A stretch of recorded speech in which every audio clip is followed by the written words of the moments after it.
हाँ जी dear students, ਆਪਾਂ ਹੁਣ ਜਿਹੜੇ ਆ ਨੈਕਸਟ ਆਬਜੈਕਟਿਵ ਆਫ ਬਿਜ਼ਨਸ ਕਰਾਂਗੇ। ਪਿੱਛੇ ਜੇ ਆਪਾਂ ਜਿੰਨੀਆਂ ਵੀ ਪਿਕਸ ਵੈਬਸਾਈਟ 'ਤੇ ਜਿਹੜੀਆਂ ਅਪਲੋਡ ਕੀਤੀਆਂ ਸੀ, ਹੁਣ ਉਹਦੇ ਰਿਲੇਟਡ ਹੀ ਜਿਹੜਾ ਹਰ ਰੋਜ਼ ਤੁਹਾਨੂੰ ਜਿਹੜੀ ਵੀਡੀਓ ਮਿਲੇਗੀ। ਪਹਿਲਾਂ ਆਬਜੈਕਟਿਵ ਸ਼ੁਰੂ ਕਰ ਲੱਗੇ ਹਾਂ ਅਸੀਂ। ਆਬਜੈਕਟਿਵਸ ਯਾਨੀ ਕਿ ਉਦੇਸ਼।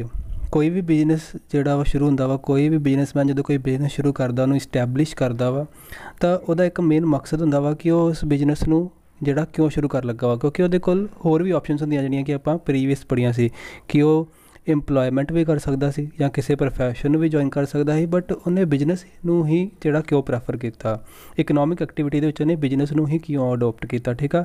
ਸੋ ਬਿਜ਼ਨਸ ਦੇ ਆਬਜੈਕਟਿਵਸ ਤੇ ਮਲਟੀਪਲਸ ਹੁੰਦੇ ਨੇ, ਕਾਫੀ ਆਬਜੈਕਟਿਵਸ ਹੁੰਦੇ ਨੇ, ਕੋਈ ਇੱਕ ਬਿਜ਼ਨਸ ਦਾ ਆਬਜੈਕਟਿਵ ਨਹੀਂ ਹੁੰਦਾ ਖਾਸ। ਯਾਨੀ ਕਿ ਬਿਜ਼ਨਸ ਕਰਨ ਦੇ ਲਈ ਕੋਈ ਇੱਕ ਉਦੇਸ਼ ਨਹੀਂ ਹੁੰਦਾ ਇੱਕ ਐਂਟਰਪ੍ਰੇਨਿਓਰ ਦਾ। ਐਂਟਰਪ੍ਰੇਨਿਓਰ ਉਹ ਪਰਸਨ ਹੁੰਦਾ ਵਾ ਜਿਹੜਾ ਪਹਿਲੀ ਵਾਰੀ ਇੱਕ ਨਿਊ ਬਿਜ਼ਨਸ ਸ਼ੁਰੂ ਕਰ ਲੱਗਾ ਹੈ। ਠੀਕ ਆ। ਉਸ ਪਰਸਨ ਨੂੰ ਆਪਾਂ ਕਮਰਸ ਦੇ ਵਿੱਚ ਐਂਟਰਪ੍ਰੇਨਿਓਰ ਕਹਿੰਦੇ ਹਾਂ। ਸੋ ਜਦੋਂ ਵੀ ਇੱਕ ਐਂਟਰਪ੍ਰੇਨਿਓਰ ਜਾਂ ਫਿਰ ਇੱਕ ਓਲਡ ਬਿਜ਼ਨਸਮੈਨ ਕੋਈ ਨਿਊ ਬਿਜ਼ਨਸ ਕਰਦਾ ਵਾ, ਉਹਦੇ ਕੁਛ ਆਬਜੈਕਟਿਵਸ ਹੁੰਦੇ ਨੇ, ਔਰ ਇਹ ਆਬਜੈਕਟਿਵਸ ਮੇਨ ਦੋ ਹਿੱਸਿਆਂ 'ਚ ਵੰਡੇ ਹੋਏ ਨੇ, ਇਕਨੋਮਿਕ ਆਬਜੈਕਟਿਵ ਅਤੇ ਸੋਸ਼ਲ ਆਬਜੈਕਟਿਵ। ਸਭ ਤੋਂ ਪਹਿਲਾਂ ਅੱਜ ਅਸੀਂ ਡਿਟੇਲ 'ਚ ਪੜ੍ਹਾਂਗੇ ਇਕਨੋਮਿਕ ਆਬਜੈਕਟਿਵ। ਆਬਜੈਕਟਿਵਸ ਦੇ ਵਿੱਚ ਪਹਿਲਾ ਆਉਂਦਾ ਅਰਨਿੰਗ ਪ੍ਰੋਫਿਟ, ਦੂਸਰਾ market standing, third innovation, fourth optimum utilisation of resources and last improving productivity. So ਪਹਿਲਾ ਆਬਜੈਕਟਿਵ, ਪਹਿਲਾ ਉਦੇਸ਼ ਹੈਗਾ ਅਰਨਿੰਗ ਪ੍ਰੋਫਿਟ। ਜਿਵੇਂ ਕਿ ਆਪਾਂ ਇਸੇ ਪ੍ਰੋਫਿਟ ਦੇ ਬਾਰੇ ਪਹਿਲਾਂ ਵੀ ਡਿਟੇਲ 'ਚ ਪੜ੍ਹ ਚੁੱਕੇ ਹਾਂ ਕਿ ਹਰੇਕ ਬਿਜ਼ਨਸ ਹਾਊਸ ਦਾ, ਹਰੇਕ ਬਿਜ਼ਨਸ ਆਰਗੇਨਾਈਜੇਸ਼ਨ ਦਾ ਪਹਿਲਾ ਜੋ ਮੇਨ ਉਦੇਸ਼ ਹੁੰਦਾ ਹੈ ਬਿਜ਼ਨਸ ਨੂੰ ਸ਼ੁਰੂ ਕਰਨ ਦਾ, ਉਹ ਹੁੰਦਾ ਹੈ ਪ੍ਰੋਫਿਟ ਨੂੰ ਕਮਾਉਣਾ। ਠੀਕ ਆ। ਔਰ ਇਹ ਪ੍ਰੋਫਿਟ ਤੋਂ ਬਿਨਾਂ ਜਿਹੜਾ ਕੋਈ ਵੀ ਬਿਜ਼ਨਸ ਜਿਹੜਾ ਸਰਵਾਈਵ ਨਹੀਂ ਕਰ ਸਕਦਾ, ਬਿਕੋਜ਼ ਪ੍ਰੋਫਿਟ ਜਿਹੜਾ ਫਿਊਚਰ ਪਰਪਸ ਵਾਸਤੇ ਜਿਹੜਾ ਬਹੁਤ ਇੰਪੋਰਟੈਂਟ ਹੁੰਦਾ ਹੈ। ਬਿਜ਼ਨਸ ਦੀ ਗਰੋਥ ਦੇ ਲਈ, ਬਿਜ਼ਨਸ ਦੇ ਸਰਵਾਈਵ ਦੇ ਲਈ ਜਿਹੜਾ ਵਾ ਪ੍ਰੋਫਿਟ ਨੂੰ ਅਰਨ ਕਰਨਾ ਜ਼ਰੂਰੀ ਹੈ। ਕਿਉਂਕਿ ਇੱਕ ਬਿਜ਼ਨਸ ਹਾਊਸ ਜਦੋਂ ਇੱਕ ਬਿਜ਼ਨਸ ਸ਼ੁਰੂ ਕਰਦਾ ਹੈ, ਇੱਕ ਐਂਟਰਪ੍ਰੇਨਿਓਰ ਜਦੋਂ ਵੀ ਕੋਈ ਨਵਾਂ ਬਿਜ਼ਨਸ ਸ਼ੁਰੂ ਕਰਦਾ ਹੈ, ਈਅਰ ਬਾਈ ਈਅਰ ਫਿਰ ਉਹ ਆਪਣੇ ਬਿਜ਼ਨਸ ਨੂੰ ਐਕਸਪੈਂਡ ਕਰਦਾ ਹੈ। ਠੀਕ ਆ। ਅਗਰ ਉਹਦੀ ਇੱਕ ਫੈਕਟਰੀ ਆ ਜਾਂ ਇੱਕ ਬ੍ਰਾਂਚ ਆ, ਫਿਰ ਉਹ ਇੱਕ ਬ੍ਰਾਂਚ ਤੋਂ 2 ਬ੍ਰਾਂਚਿਸ ਕਰ ਲੈਂਦਾ ਹੈ। ਹੌਲੀ ਹੌਲੀ ਆਪਣੇ ਜਿਹੜੀ ਮਾਰਕੀਟ ਨੂੰ ਉਹ ਇਨਕਰੀਜ਼ ਕਰਦਾ ਹੈ। ਅਗਰ ਉਹ ਪਹਿਲਾਂ ਇੱਕ ਸਟੇਟ ਦੇ ਵਿੱਚ ਆਪਣੇ ਪ੍ਰੋਡਕਟ ਔਰ ਸਰਵਿਸਿਜ਼ ਸੇਲ ਕਰ ਰਿਹਾ ਹੈ, ਹੌਲੀ ਹੌਲੀ ਉਹ ਦੂਸਰੀ ਸਟੇਟ 'ਤੇ ਜਾਂਦਾ ਹੈ। ਇੱਦਾਂ ਕੁਛ ਬਿਜ਼ਨਸ ਹਾਊਸ ਫੋਰਨ ਦੇ ਵਿੱਚ ਵੀ ਜਿਹੜਾ ਆਪਣੇ ਬਿਜ਼ਨਸ ਨੂੰ ਐਕਸਪੈਂਡ ਕਰਦੇ ਨੇ। ਸੋ ਇਹ ਸਾਰਾ ਕੁਛ ਡਿਪੈਂਡ ਕਰਦਾ ਹੈ ਪ੍ਰੋਫਿਟ 'ਤੇ। ਅਗਰ ਪ੍ਰੋਫਿਟ ਹੋਏਗਾ, ਪ੍ਰੋਫਿਟ ਦੇ ਵਿੱਚੋਂ ਇੱਕ ਹਿੱਸਾ ਰਿਟੇਨ ਕਰਕੇ ਰੱਖਣਗੇ ਹਰ ਸਾਲ ਇੱਕ ਬਿਜ਼ਨਸ ਆਰਗੇਨਾਈਜੇਸ਼ਨਸ, ਔਰ ਉਸ ਰਿਟੇਨ ਅਰਨਿੰਗਸ ਤੋਂ ਹੀ ਉਹ ਬਿਜ਼ਨਸ ਫਿਰ ਜਿਹੜਾ ਨੈਕਸਟ ਲੈਵਲ 'ਤੇ ਸਰਵਾਈਵਰ ਗਰੋਥ ਕਰੇਗਾ। ਸੈਕਿੰਡ ਆ ਜਾਂਦਾ ਹੈ market standing creation of customer. Second ਜੋ ਮੇਨ ਇਕਨੋਮਿਕ ਆਬਜੈਕਟਿਵ ਇੱਕ ਬਿਜ਼ਨਸ ਹਾਊਸ ਦਾ ਹੈਗਾ ਹੈ, ਉਹ ਹੈਗਾ ਹੈ ਕਿ ਮਾਰਕੀਟ ਦੇ ਵਿੱਚ ਆਪਣੇ ਬਿਜ਼ਨਸ ਨੂੰ ਸਟੈਂਡ ਕਰਨਾ ਅਤੇ ਨਵੇਂ ਕਸਟਮਰਸ ਨੂੰ ਕ੍ਰੀਏਟ ਕਰਨਾ। ਔਰ ਇਹ ਤਾਂ ਹੀ ਪੋਸੀਬਲ ਆ ਜਦੋਂ ਇੱਕ ਬਿਜ਼ਨਸ ਹਾਊਸ ਜਿਹੜੇ ਨਿਊ ਕਸਟਮਰਸ ਨੂੰ ਜਿਹੜਾ ਵਾ better quality of product and service provide ਕਰੇਗਾ। ਯਾਨੀ ਕਿ ਉਹਨਾਂ ਨੂੰ ਇੱਕ ਅਫੋਰਡੇਬਲ ਪ੍ਰਾਈਸਿਸ 'ਤੇ ਜਿਹੜਾ ਵਾ ਬੈਟਰ ਕੁਆਲਿਟੀ ਆਫ ਪ੍ਰੋਡਕਟਸ ਔਰ ਸਰਵਿਸਿਜ਼ ਪ੍ਰੋਵਾਈਡ ਕਰੇਗਾ ਰੈਦਰ ਦੈਨ ਅਦਰ ਕੰਪੀਟੀਟਰ ਜਾਂ ਫਿਰ ਅਦਰ ਕੰਪਨੀਜ਼ ਜਿਹੜੀਆਂ ਪਹਿਲਾਂ ਹੀ ਮਾਰਕੀਟ ਦੇ ਵਿੱਚ ਸਰਵਾਈਵ ਕਰਦੀਆਂ ਪਈਆਂ ਨੇ। ਕਿਉਂਕਿ ਕੋਈ ਵੀ ਪ੍ਰੋਡਕਟ ਆ ਉਹਦੀ ਡਿਫਰੈਂਟ ਕੰਪਨੀਸ ਆ, ਡਿਫਰੈਂਟ ਕੰਪੀਟੀਟਰਸ ਆ। ਠੀਕ ਆ। ਔਰ ਉਹ ਕੰਪੀਟੀਟਰ ਆਪਸ 'ਚ ਕੰਪੀਟ ਵੀ ਕਰਦੇ ਆ। ਸਾਡਾ ਪ੍ਰੋਡਕਟ ਹੀ ਜਿਹੜਾ ਵਾ ਉਹ ਕਸਟਮਰ ਜਿਹੜਾ ਕਿਉਂ ਲਏਗਾ, ਅਗਰ ਆਪਾਂ ਉਹਦੇ ਵਿੱਚ ਕੁਛ ਯੂਨੀਕਨੈਸ, ਕੁਛ ਇਨੋਵੇਸ਼ਨਸ ਜਿਹੜੀ ਆ ਕ੍ਰੀਏਟ ਕਰਾਂਗੇ। ਦੈਨ ਮਾਰਕੀਟ ਸਟੈਂਡਿੰਗ ਦਾ ਇਹਦੇ ਵਿੱਚ ਕੀ ਮਤਲਬ ਆ? ਮਾਰਕੀਟ ਸਟੈਂਡਿੰਗ ਦਾ ਮਤਲਬ ਹੈਗਾ ਵਾ ਮਾਰਕੀਟ ਸ਼ੇਅਰ ਦਾ। ਜਦੋਂ ਵੀ ਇੱਕ ਨਿਊ ਕਸਟਮਰਸ ਨੂੰ ਆਪਾਂ ਆਪਣੇ ਵੱਲ ਅਟਰੈਕਟ ਕਰਦੇ, ਇੱਕ ਬਿਜ਼ਨਸ ਹਾਊਸ ਜਦੋਂ ਵੀ ਇੱਕ ਨਿਊ ਕਸਟਮਰ ਨੂੰ ਆਪਣੇ ਵੱਲ ਅਟਰੈਕਟ ਕਰਦਾ ਹੈ, ਤਾਂ ਉਹ ਮਾਰਕੀਟ ਦੇ ਵਿੱਚ ਸਟੈਂਡ ਹੁੰਦਾ ਹੈ। ਮਾਰਕੀਟ ਦੇ ਵਿੱਚ ਸਟੈਂਡ ਦਾ ਮਤਲਬ ਆ ਕਿ ਮਾਰਕੀਟ ਦੇ ਸ਼ੇਅਰ ਨੂੰ ਐਕਵਾਇਰ ਕਰਨਾ। ਇਹਨੂੰ ਮੈਂ ਇੱਕ ਛੋਟੀ ਜਿਹੀ ਐਗਜ਼ਾਮਪਲ ਦੇ ਨਾਲ ਤੁਹਾਨੂੰ ਜਿਹੜਾ ਇਹ ਸਮਝਾਉਣਾ ਹੈ ਕਿ ਸ਼ੇਅਰ ਕਿੱਦਾਂ ਐਕਵਾਇਰ ਕੀਤਾ ਜਾਂਦਾ ਵਾ ਮਾਰਕੀਟ ਦੇ ਵਿੱਚ। ਇਸ ਨੂੰ ਤੁਸੀਂ ਸਟਾਕ ਮਾਰਕੀਟ ਵਾਲਾ ਸ਼ੇਅਰ ਨਾ ਸਮਝ ਲਿਓ। ਸ਼ੇਅਰ ਦਾ ਮਤਲਬ ਹੈ ਇੱਕ ਮਾਰਕੀਟ ਵਿੱਚ ਆਪਣੀ ਜਗ੍ਹਾ ਜਿਹੜੀ ਹੈ ਉਹ ਬਣਾਉਣੀ। ਠੀਕ ਹੈ। ਜਿਵੇਂ ਕਿ ਆਪਾਂ ਨੂੰ ਐਗਜ਼ਾਮਪਲ ਸੋਪ ਦੀ ਲੈ ਲੈਂਦੇ ਹਾਂ ਕਿ ਕਾਫੀ ਸਾਰੀਆਂ ਸੋਪ ਕੰਪਨੀਜ਼ ਜਿਹੜੀਆਂ ਵਾ ਆਪਣਾ ਸੋਪ ਲਾਂਚ ਕਰਦੀਆਂ ਨੇ ਮਾਰਕੀਟ ਦੇ ਵਿੱਚ। ਔਰ ਇਹਦੇ ਲਈ ਮੈਂ ਡਵ ਦੀ ਐਗਜ਼ਾਮਪਲ ਦੇਵਾਂਗਾ ਕਿ ਜਦੋਂ ਡਵ ਨਵਾਂ ਆਇਆ ਸੀ, ਹਿੰਦੁਸਤਾਨ ਯੂਨੀਲੀਵਰ ਕੰਪਨੀ ਦਾ ਇਹ ਪ੍ਰੋਡਕਟ ਹੈਗਾ ਹੈ। ਔਰ ਜਦੋਂ ਇਹ ਨਵਾਂ ਲਾਂਚ ਹੋਇਆ ਸੀ, ਇਹਨੇ ਕਾਫੀ ਸਾਰੀਆਂ ਵਧੀਆ ਯਾਨੀ ਕਿ ਯੂਨੀਕ ਐਡਵਰਟਾਈਜ਼ਿੰਗ ਸਕਿੱਲਸ ਜਿਹੜੇ ਯੂਜ਼ ਕੀਤੇ ਸੀ ਮਾਰਕੀਟ ਦੇ ਵਿੱਚ ਜਿਹੜੇ ਆ ਸਟੈਂਡ ਹੋਣ ਦੇ ਲਈ। ਇਸ ਤੋਂ ਪਹਿਲਾਂ ਲਕਸ ਔਰ ਰਿਕਸੋਨਾ ਔਰ ਸਿੰਥੋਲ ਇੱਦਾਂ ਦੇ ਪ੍ਰੋਡਕਟਸ ਜਿਹੜੇ ਆ ਉਹ ਕਾਫੀ ਜਿਹੜੇ ਮਾਰਕੀਟ ਦੇ ਵਿੱਚ ਸੇਲ ਹੁੰਦੇ ਸੀ, ਯਾਨੀ ਕਿ ਉਹਨਾਂ ਦਾ ਸ਼ੇਅਰ ਬਣਿਆ ਸੀ। ਸੋ ਡਵ ਨੇ ਵੀ ਆਪਣਾ ਜਿਹੜਾ ਵਾ ਮਾਰਕੀਟ ਦੇ ਵਿੱਚ ਜਿਹੜਾ ਸਟੈਂਡ ਕੀਤਾ ਆਪਣੀ ਯੂਨੀਕਨੈਸ ਦੇ ਕਾਰਨ। ਇਹਦੇ ਵਿੱਚ ਮੈਂ ਐਗਜ਼ਾਮਪਲ ਦੇ ਸਕਦਾ ਵਾਂ ਕਿ ਜਿਵੇਂ ਮੰਨ ਲਓ ਕਿ ਇੱਕ ਮਾਰਕੀਟ ਦੇ ਵਿੱਚ 100 ਸੋਪ ਵਿਕਦੇ ਆ, ਅਤੇ ਜੇ ਡਵ ਦੇ 20 ਸੋਪ ਵਿਕਦੇ ਆ, ਅਤੇ ਕਿ ਆਪਾਂ ਇਹ ਕਹਿ ਸਕਦੇ ਹਾਂ ਪੰਜਾਬੀ ਦੇ ਵਿੱਚ ਕਿ ਡਵ ਦਾ ਜਿਹੜਾ ਮਾਰਕੀਟ ਸ਼ੇਅਰ ਹੈਗਾ ਵਾ ਉਹ 20% ਆ। ਯਾਨੀ ਕਿ 20% ਮਾਰਕੀਟ ਦੇ ਉੱਤੇ ਜਿਹੜਾ ਕਬਜ਼ਾ ਹੈ ਉਹ ਕਿਹਦਾ ਹੈ? ਡਵ ਕੰਪਨੀ ਦਾ। सो ये मेन इकनॉमिक ऑब्जेक्टिव है मार्केट ਦੇ ਵਿੱਚ ਸਟੈਂਡ ਹੋਣਾ।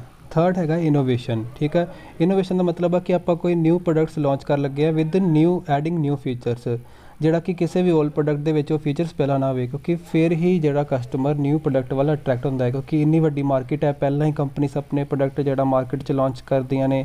ਠੀਕ ਆ, ਉਹਦੇ ਵਿੱਚ ਕੋਈ ਬਿਜ਼ਨਸ ਹਾਊਸ ਆਪਣਾ ਨਿਊ ਪ੍ਰੋਡਕਟ ਲਾਂਚ ਕਰ ਰਿਹਾ ਹੈ ਔਰ ਉਹਦਾ ਪ੍ਰੋਡਕਟ ਉਹ ਤਾਂ ਹੀ ਸੇਲ ਹੋਏਗਾ ਅਗਰ ਉਹ ਕੁਛ ਇਨੋਵੇਟਿਵ ਤਰੀਕੇ ਦੇ ਨਾਲ ਜਿਹੜਾ ਪ੍ਰੋਡਕਟ ਲਾਂਚ ਕਰੇਗਾ ਔਰ ਉਹਦੇ ਪ੍ਰੋਡਕਟ ਦੇ ਵਿੱਚ ਕੁਛ ਸਪੈਸੀਫਿਕੇਸ਼ਨਸ ਜਿਹੜੀਆਂ ਹੋਣਗੀਆਂ, ਇੱਦਾਂ ਦੀਆਂ ਸਪੈਸੀਫਿਕੇਸ਼ਨਸ ਜਿਹੜੀਆਂ ਪਹਿਲਾਂ ਨਹੀਂ ਸੀ ਕਿਸੇ ਹੋਰ ਪ੍ਰੋਡਕਟ ਦੇ ਵਿੱਚ। ਠੀਕ ਆ, ਔਰ ਇਨੋਵੇਸ਼ਨ ਹੀ ਇੱਕ ਜਿਹੜੀ ਇੱਦਾਂ ਦੀ ਚੀਜ਼ ਆ ਜਿਹੜੀ ਇੱਕ ਬਿਜ਼ਨਸ ਆਰਗੇਨਾਈਜੇਸ਼ਨ ਨੂੰ ਲੌਂਗ ਟਰਮ ਤੱਕ ਮਾਰਕੀਟ ਦੇ ਵਿੱਚ ਸਰਵਾਈਵ ਕਰਨ ਦੇ ਲਈ ਹੈਲਪ ਕਰਦੀ ਹੈ। ਠੀਕ ਆ, ਇੱਕ ਪੁਰਾਣਾ ਪ੍ਰੋਡਕਟ ਕਦੀ ਵੀ ਆਪਾਂ ਕਹਿ ਸਕਦੇ ਹਾਂ ਕਿ ਉਹ ਲੰਬੇ ਸਮੇਂ ਤੱਕ ਨਹੀਂ ਵਿਕ ਸਕਦਾ ਜਿੰਨੀ ਦੇਰ ਤੱਕ ਉਹਦੇ ਵਿੱਚ ਲਗਾਤਾਰ ਕੰਟੀਨਿਊਸ ਬੇਸ 'ਤੇ ਇਨੋਵੇਸ਼ਨ ਨਾ ਕੀਤੀ ਜਾਈ ਹੋਵੇ। ਠੀਕ ਹੈ, ਕੁਛ ਹੁਣ ਕੰਪਨੀ ਸਿਰਫ ਆਪਣੀ ਪੈਕੇਜਿੰਗ ਦੇ ਵਿੱਚ ਇਨੋਵੇਸ਼ਨਸ ਕਰਦੀਆਂ ਨੇ, ਕੁਛ ਜਿਹੜੀਆਂ ਨੇ ਉਹ ਆਪਣੇ ਪ੍ਰੋਡਕਟ ਦੇ ਵਿੱਚ ਉਹਦੀ ਕੁਆਲਿਟੀ 'ਚ ਵੀ ਇਨੋਵੇਟ ਜਿਹੜੀ ਕਰਦੀਆਂ ਨੇ। ਜਿਵੇਂ ਸੋਪ ਦੀ ਐਗਜ਼ਾਮਪਲ ਹੀ ਮੈਂ ਦੇ ਰਿਹਾ ਸੀ, ਪਹਿਲਾਂ ਸੋਪ ਸੀ, ਸੋਪ ਤੋਂ ਬਾਅਦ ਜਿਹੜਾ ਲਿਕੁਇਡ ਆਏ, ਲਿਕੁਇਡ ਤੋਂ ਬਾਅਦ ਅੱਜ ਕੱਲ੍ਹ ਹੈਂਡ ਸੈਨੀਟਾਈਜ਼ਰ ਚੱਲਦੇ ਪਏ ਆ, ਮਤਲਬ ਕਿ ਇਹ ਇਨੋਵੇਸ਼ਨਸ ਹੀ ਨੇ। ਠੀਕ ਆ, ਸੋਪ ਨੂੰ ਚੇਂਜ ਕੀਤਾ ਫੇਸ ਵਾਸ਼ ਨੇ। ਜਦੋਂ ਫੇਸ ਵਾਸ਼ ਪਹਿਲੀ ਵਾਰੀ ਲਾਂਚ ਹੋਇਆ ਸੀ ਮਾਰਕੀਟ ਦੇ ਵਿੱਚ, ਹਿੰਦੁਸਤਾਨ ਯੂਨੀਲੀਵਰ ਲਿਮਟਿਡ ਕੰਪਨੀ ਨੇ ਇੰਡੀਆ 'ਚ ਕੀਤਾ ਸੀ, ਤਾਂ ਪਹਿਲਾਂ ਜਿਹੜਾ ਵਾ ਉਹਨਾਂ ਦੇ ਸਾਰੇ ਜਿਹੜੇ ਜੋ ਮੈਨੇਜਰ ਸੀ ਉਹਨਾਂ ਨੇ ਕਿਹਾ ਸੀ ਕਿ ਇਹ ਚੀਜ਼ ਸ਼ਾਇਦ ਇੰਡੀਆ 'ਚ ਨਾ ਸੇਲ ਹੋਵੇ, ਬਟ ਇਸ ਤੋਂ ਉਲਟ ਹੋਇਆ। ਇੰਡੀਆ ਦੇ ਕਸਟਮਰਸ ਨੇ ਉਹਨਾਂ ਨੂੰ ਇੱਕ ਨਿਊ ਥਿੰਗ ਸਮਝੀ। ਠੀਕ ਹੈ, ਇੱਕ ਨਿਊ ਫੀਚਰ ਸਮਝਿਆ ਉਸ ਪ੍ਰੋਡਕਟ ਦੇ ਵਿੱਚ, ਇੱਕ ਇਨੋਵੇਟਿਵ ਚੀਜ਼ ਸਮਝੀ ਜਿਹਨੂੰ ਜਿਹੜਾ ਵਾ ਲੋਕਾਂ ਨੇ ਸੋਪ ਤੋਂ ਜ਼ਿਆਦਾ ਪਰਚੇਜ਼ ਕਰਨਾ ਸ਼ੁਰੂ ਕਰਤਾ। ਦੈਨ ਇਨੋਵੇਸ਼ਨ ਸਿਰਫ ਪ੍ਰੋਡਕਟ 'ਤੇ ਨਹੀਂ ਡਿਪੈਂਡ ਕਰਦੀ, ਬੈਟਰ ਮਸ਼ੀਨਸ 'ਤੇ, ਇੰਪਰੂਵ ਟੈਕਨੀਕਸ 'ਤੇ, ਨਿਊ ਵਰਾਇਟੀ ਆਫ ਪ੍ਰੋਡਕਟਸ 'ਤੇ ਵੀ ਡਿਪੈਂਡ ਕਰਦੀ ਆ। ਕੁਛ ਬਿਜ਼ਨਸ ਆਰਗੇਨਾਈਜੇਸ਼ਨਸ ਜਿਹੜਾ ਵਾ ਲਗਾਤਾਰ ਆਪਣੀ ਮਸ਼ੀਨਸ ਨੂੰ ਅਪਡੇਟ ਕਰਦੇ ਰਹਿੰਦੇ ਆ। ਹੁਣ ਮਸ਼ੀਨ ਨੂੰ ਅਪਡੇਟਸ ਕਰਨ ਦੇ ਨਾਲ ਕੀ ਹੁੰਦਾ ਕਿ ਜਿਹੜੇ ਪ੍ਰੋਡਕਟਸ ਉਹਦੀ ਕੁਆਲਿਟੀ ਵੀ ਵਧੀਆ ਆਏਗੀ, ਉਹਦੇ ਵਿੱਚ ਵੈਰੀਏਸ਼ਨਸ ਆਉਣਗੀਆਂ, ਕੁਛ ਨਵੀਆਂ ਚੀਜ਼ਾਂ ਦੇ ਵਿੱਚ ਅਪਡੇਟ ਹੋਣਗੀਆਂ। ਸੋ ਚੀਜ਼ਾਂ ਜ਼ਰੂਰੀ ਨੇ ਇਕਨੋਮਿਕ ਆਬਜੈਕਟਿਵ ਦੇ ਵਿੱਚ। ਨੈਕਸਟ ਆਬਜੈਕਟਿਵ ਆ ਜਾਂਦਾ ਹੈ optimum utilisation of resources. Optimum ਦਾ ਮਤਲਬ ਹੁੰਦਾ ਵਾ ਬੈਸਟ ਯੂਜ਼। ਠੀਕ ਆ, ਔਰ ਇਹਦੇ ਵਿੱਚ ਇਹ ਕਿਹਾ ਗਿਆ ਵਾ ਕਿ ਬਿਜ਼ਨਸ ਦਾ ਇਹ ਵੀ ਇੱਕ ਇਕਨੋਮਿਕ ਆਬਜੈਕਟਿਵ ਆ ਕਿ ਉਹਦੇ ਕੋਲ ਜੋ ਵੀ ਰਿਸੋਰਸਿਸ ਹੈਗੇ ਨੇ, ਕਿਉਂਕਿ ਹਰੇਕ ਬਿਜ਼ਨਸ ਹਾਊਸ ਕੋਲ ਪਹਿਲੀ ਗੱਲ ਕਦੇ ਵੀ ਅਨਲਿਮਿਟਡ ਰਿਸੋਰਸਿਸ ਨਹੀਂ ਹੁੰਦੇ, ਹਰੇਕ ਬਿਜ਼ਨਸ ਆਰਗੇਨਾਈਜੇਸ਼ਨ ਕੋਲ ਲਿਮਿਟਡ ਰਿਸੋਰਸਿਸ ਹੁੰਦੇ ਆ। ਔਰ ਮੇਨ ਜੋ ਰਿਸੋਰਸਿਸ ਹੁੰਦੇ ਆ ਉਹਨੂੰ ਅਸੀਂ 5M ਵੀ ਕਹਿੰਦੇ ਆ ਕਮਰਸ ਦੇ ਵਿੱਚ। ਉਹ 5M ਕੀ ਹੁੰਦੇ ਆ? ਮੈਨ, ਮਟੀਰੀਅਲ, ਮਨੀ, ਮਸ਼ੀਨਰੀ ਅਤੇ ਮਾਰਕੀਟ। ਮੈਨ ਯਾਨੀ ਕਿ ਆਪਣੇ ਵਰਕਰਸ, ਲੇਬਰਸ, ਮੈਨੇਜਰਸ। ਠੀਕ ਆ, ਇਹਨਾਂ ਨੂੰ ਤਿੰਨ ਹਿੱਸਿਆਂ 'ਚ ਵੰਡਿਆ ਗਿਆ ਹੈ, low level management, middle level management ਅਤੇ top level management. Low level management ਦੇ ਵਿੱਚ ਵਰਕਰਸ ਅਤੇ ਲੇਬਰ ਹੁੰਦੇ ਆ, ਮਿਡਲ ਲੈਵਲ ਦੇ ਵਿੱਚ ਅਕਾਊਂਟੈਂਟ, ਮੈਨੇਜਰਸ। ਠੀਕ ਆ, ਸੇਲ ਮੈਨੇਜਰ, ਪ੍ਰੋਡਕਸ਼ਨ ਮੈਨੇਜਰ, ਅਲੱਗ ਅਲੱਗ ਡਿਪਾਰਟਮੈਂਟ ਦੇ ਅਲੱਗ ਮੈਨੇਜਰਸ। ਔਰ ਟੌਪ ਲੈਵਲ ਮੈਨੇਜਮੈਂਟ 'ਤੇ ਕੰਪਨੀ ਦਾ CEO ਜਿਹੜਾ ਓਨਰਸ ਹੁੰਦਾ ਹੈ, ਬੋਰਡ ਆਫ ਡਾਇਰੈਕਟਰਸ ਜਿਹੜੇ ਮੇਨ ਮੈਨੇਜਰੀਅਲ ਡਿਸੀਜ਼ਨਸ ਲੈਂਦੇ ਨੇ।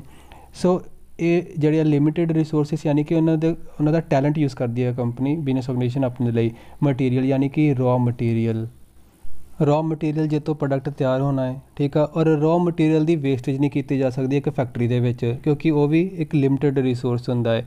ਸੋ ਉਹਦੀ ਵੇਸਟੇਜ ਬਿਨਾਂ ਵੇਸਟੇਜ ਕੀਤੇ ਜਿਹੜਾ ਵਾ ਉਹਨੂੰ ਅੱਛੇ ਤੌਰ 'ਤੇ ਪ੍ਰੋਡਕਸ਼ਨ ਦੇ ਵਿੱਚ ਜਿਹੜਾ ਯੂਜ਼ ਕੀਤਾ ਜਾਂਦਾ ਹੈ, ਤਾਂ ਕਿ ਪ੍ਰੋਡਕਸ਼ਨ ਕਾਸਟ ਜਿਹੜੀ ਆ ਉਹ ਘੱਟੋ ਘੱਟ ਆ ਸਕੇ ਅਤੇ ਪ੍ਰੋਫਿਟ ਉੱਤੋਂ ਜਿਹੜਾ ਵਾ ਉਹ ਵੱਧ ਆ ਸਕੇ। ਅਗਰ ਵੇਸਟੇਜ ਜ਼ਿਆਦਾ ਹੋਏਗੀ ਰॉ ਮਟੀਰੀਅਲ ਦੀ ਤਾਂ ਪ੍ਰੋਡਕਸ਼ਨ ਕਾਸਟ ਜਿਹੜੀ ਉਹ ਵੱਧ ਪਵੇਗੀ, ਜਿਹਦੇ ਨਾਲ ਪ੍ਰੋਡਕਟ ਦਾ ਪ੍ਰਾਈਸ ਵੀ ਵੱਧ ਰੱਖਣਾ ਪਏਗਾ ਔਰ ਉਹਦੀ ਇੰਨੀ ਸੇਲ ਨਹੀਂ ਹੋ ਪਾਏਗੀ। ਠੀਕ ਹੈ, ਇਸ ਤਰੀਕੇ ਨਾਲ ਹੀ ਮਨੀ ਦਾ ਵੀ ਜਿਹੜਾ ਵਾ ਪ੍ਰੋਪਰ ਯੂਜ਼ ਕਰਨਾ ਹੈ। ਮਸ਼ੀਨਰੀ ਨੂੰ ਜਿਹੜਾ ਵਾ ਸਮੇਂ 'ਤੇ ਉਹਦੀ ਰਿਪੇਅਰ ਕਰਾਉਣੀ, ਉਹਦੀ ਮੇਨਟੇਨੈਂਸ ਕਰਨੀ। ਔਰ ਮਾਰਕੀਟ, ਕਿਉਂਕਿ ਹਰ ਕੰਪਨੀ ਦਾ ਇੱਕ ਆਪਣਾ ਜਿਹੜਾ ਲਿਮਿਟਿਡ ਮਾਰਕੀਟ ਸ਼ੇਅਰ ਹੈਗਾ। ਸੋ ਇਹ ਜਿਹੜੇ ਰਿਸੋਰਸਿਸ ਆ ਇਹਨਾਂ ਦਾ ਆਪਟੀਮਮ ਯਾਨੀ ਕਿ ਬੈਸਟ ਯੂਜ਼ ਕਰਨਾ ਹੁੰਦਾ ਹੈ, ਇਹ ਮੇਨ ਆਬਜੈਕਟਿਵ ਹੈ। ਐਂਡ ਲਾਸਟ, ਇੰਪਰੂਵਿੰਗ ਪ੍ਰੋਡਕਟੀਵਿਟੀ ਦਾ ਮਤਲਬ ਸਿਰਫ ਇਹੀ ਨਹੀਂ ਹੈ ਕਿ ਸਿਰਫ ਪ੍ਰੋਡਕਟ ਦੀ ਕੁਆਲਿਟੀ ਨੂੰ ਇਨਕਰੀਜ਼ ਕਰਨਾ। ਪ੍ਰੋਡਕਟੀਵਿਟੀ ਦਾ ਮਤਲਬ ਇਹ ਹੈ ਕਿ ਜੋ ਵੀ ਰਿਸੋਰਸਿਸ ਅਵੇਲੇਬਲ ਹੈਗੇ ਆ ਉਹਨਾਂ ਦਾ ਬੈਸਟ ਯੂਜ਼ ਕਰਨਾ, ਵੇਸਟੇਜ ਨੂੰ ਰਿਡਿਊਸ ਕਰਨਾ, ਇਕਵਿਪਮੈਂਟ ਅਤੇ ਮਸ਼ੀਨ ਦਾ ਜਿਹੜਾ ਬੈਟਰ ਯੂਜ਼ ਕਰਨਾ।